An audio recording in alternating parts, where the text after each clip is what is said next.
We know who's selling the picks and shovels of the AI revolution, but the bigger question is who ultimately captures the value. From semiconductor stocks to agentic AI to the industries most likely to be transformed over the next decade. We're going to cover that and a whole lot more right now with Alger's Ankur Crawford on UBS Trending.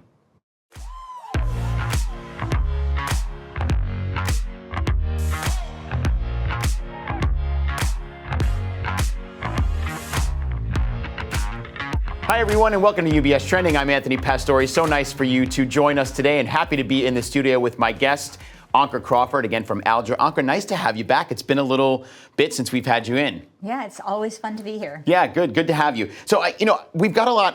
I could talk about so many different things with you, and especially around the AI revolution and evolution. I need to talk to you about semiconductors, however, and we've been talking about this here at UBS in our Chief Investment Office. We're looking at some declines in the semiconductor index over the last month or so, roughly 20%, give or take.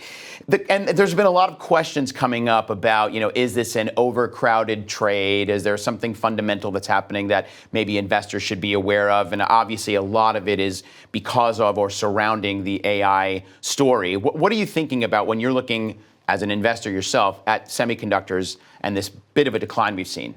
Okay, so before I answer your question, I think I would like to give you some history of semiconductors. Yeah. And I feel like I'm in a good position to do it because I was our semiconductor analyst at one point. So when I was an analyst, there were 50, 70 different semiconductor companies that made different widgets. And it was an incredibly crowded trade, or a crowded landscape. There were 7 memory companies. There were, 6 companies that competed for selling 10-cent parts. There were 4 FPGA companies. There were 2 CPU companies. There were, so there was basically a very kind of a crowded, competitive landscape. Well, what happened over the last 2 decades was that every generation was more and more difficult to make. We call those nodes. And so as you shrink a semiconductor, it was more expensive. And that expense was so high that there was a forced consolidation. Because not everyone could actually cross the chasm and build the next iteration of a semiconductor chip and still price it competitively. So it forced this consolidation in the industry and effectively made many parts of the semiconductor industry, from capital equipment all the way to the end product, to the chip end product, effectively, I would say, duopolies. So you marry that history with what is happening today. The one thing that we need that is essential for AI is compute and intelligence and memory. And these are the affected industries that don't really want to add supply, into a demand signal that looks like a hockey stick. If we had infinite capacity in the supply chain, maybe we would have created a bubble. Maybe we would have created, too much AI capacity on the ground. But this is actually a thing that we should appreciate, and it helps multiples because, in fact, it's capping the growth of the industry, of the overall AI industry, and it gives us a longer duration. Right. Now, there are more and more complicated chips and compute that are going to be needed over time. We're already seeing that now. Does that give you any kind of concern about the growth of these semiconductor companies? And by the way, we're seeing massive growth in the emerging market side. Taiwan, Korea, they are exploding because of their manufacturing capabilities in the semiconductor and microchip space. But do these more complicated compute needs get in the way of growth? No, I think, look, the semiconductor industry is actually at the forefront of technology. They always have been. So these are engineering problems, not science problems. And I think that I would worry if we have a science problem, because that is really being limited by the laws of physics, not by the laws of engineering. Engineers will figure out ways to engineer around an issue. The laws of physics cannot be bent. So no, I don't worry that the complexity is going to hinder the growth of the industry. Could you have delays here and there? Sure. I worry more so that, do we not have enough capacity such that it hinders the growth of AI because the demand for AI and those tokens are just immense. Right. Okay, Ankur, so switching gears just a little bit.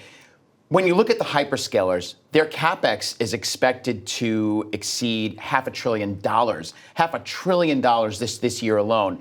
And I saw you in an interview from a little while ago where you talked about how you expect CapEx to continue to rise through 2028. Given everything that's happening now and the continued sort of evolution, but also astronomical evolution of AI and CapEx, is 2028 still your call? How are we doing there? Yeah, so I made that call in 2024 that we would basically have rising CapEx through 2028. And I would say as of last night, we got our first data point on 2027, where one of the hyperscalers came out and said that CapEx in 27 would rise significantly. So we're kind of 75% of the way there on this call. When I made the 2028 call, that wasn't necessarily the peak. It was just how long I was willing to look out. And it also is a function of how much CapEx gets spent.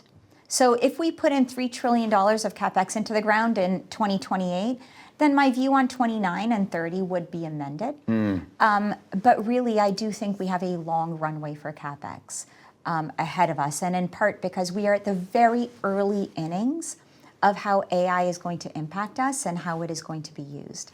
So, we're going to need all of this compute to support our demand. Right. Yeah, and I guess you'll have to keep looking at the earnings reports and information that's coming out from these hyperscalers to determine how far down the road you want to go past 2028 for CapEx. I mean, it could continue to go through the 2030s. Yes, it absolutely could. But again, it's going to be a function of how much CapEx we put in the ground, because there is going to be a level of CapEx that is too much for society to absorb.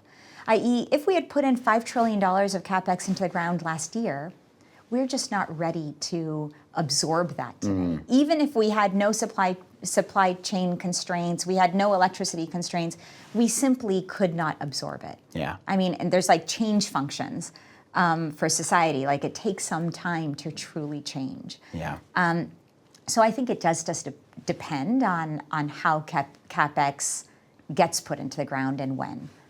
Interestingly, when you look at the different phases of the AI evolution, obviously CapEx is extremely important in this evolution. Phase one was really about infrastructure and the advent of large language models, and now phase two is more about agentic AI.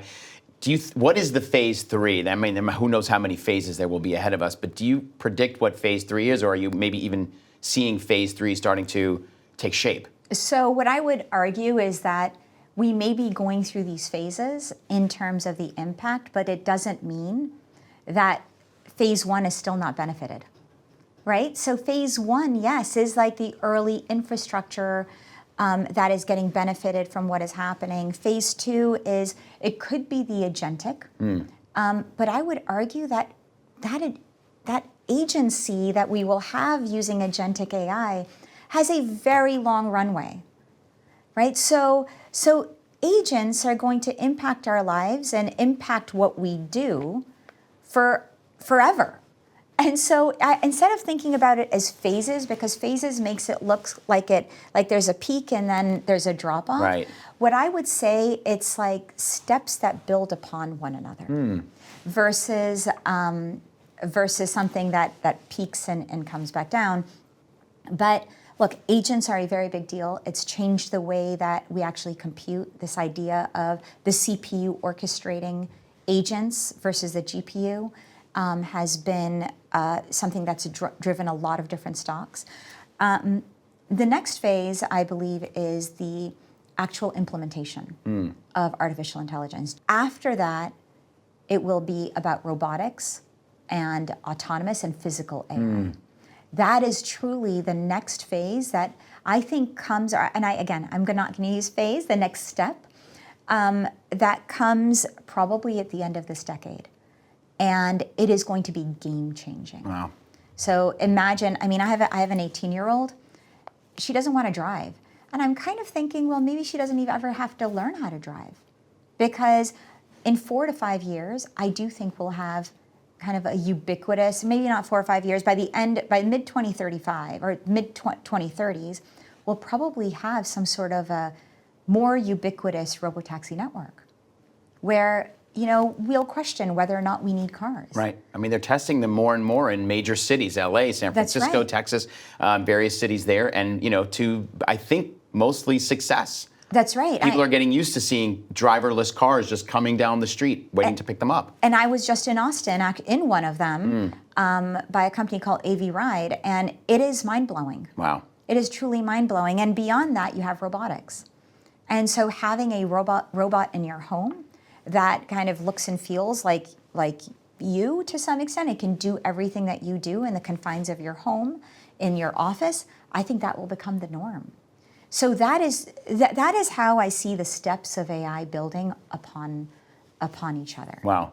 So much roadway ahead of us with this evolution. I want to ask you, before we get to wrap up though, Ankur, AI, it's obviously transformative. It's on par with the internet or even electricity, from 150 years ago. So as we move beyond sort of this early excitement and the talking of where AI is going, which industry application do you think will be sort of the next, has the greatest potential maybe to really see some success or potential greatness with these steps that you're talking about as we go into future applications of artificial intelligence?